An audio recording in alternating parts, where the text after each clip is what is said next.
ममता की मंदिर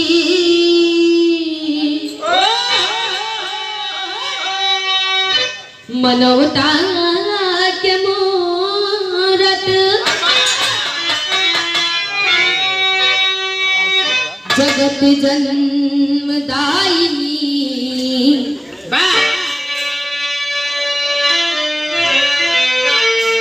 कहावे लिमाई माई से अविरल जग में कोई नहीं है। सृष्टि के गुलशन सजावे माई उस देवी को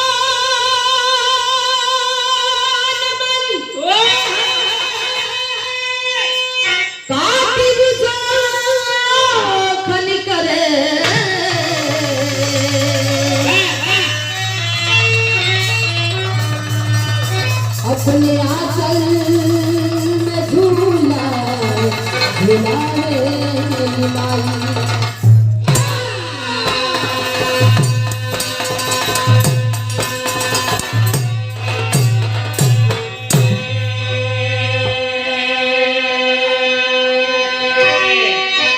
कबीरा जब हम पैदा हुए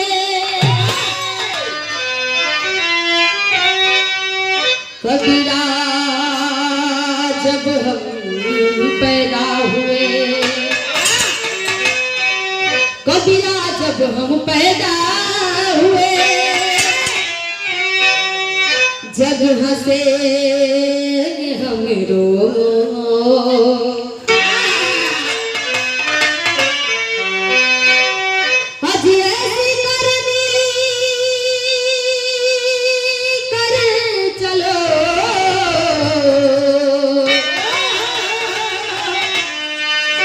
हम हंसे जग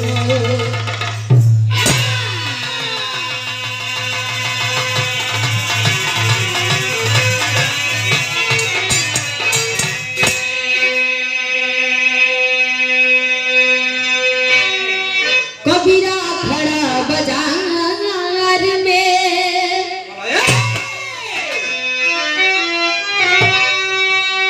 मांगे सबई से खैर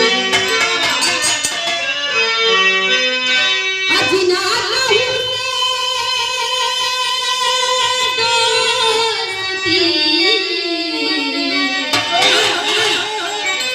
नहीं कहूँ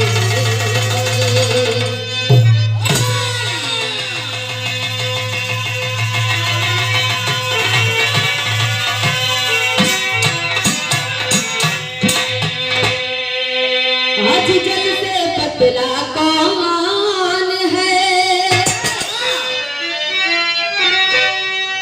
हाँ हाँ जल से पतला कौन है।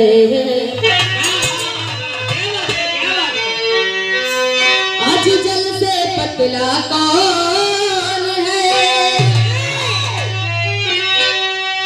कौन धूम से भारी,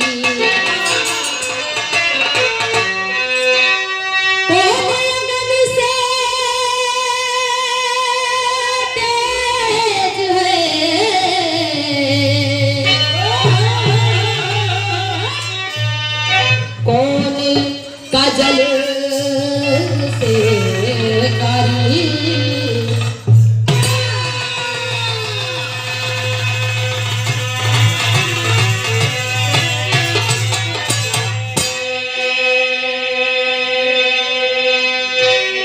आज जल से पतला ज्ञान है,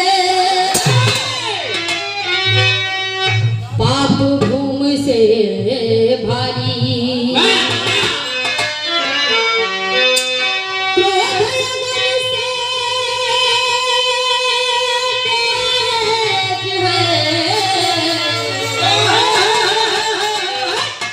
कलंक काजल से कारी।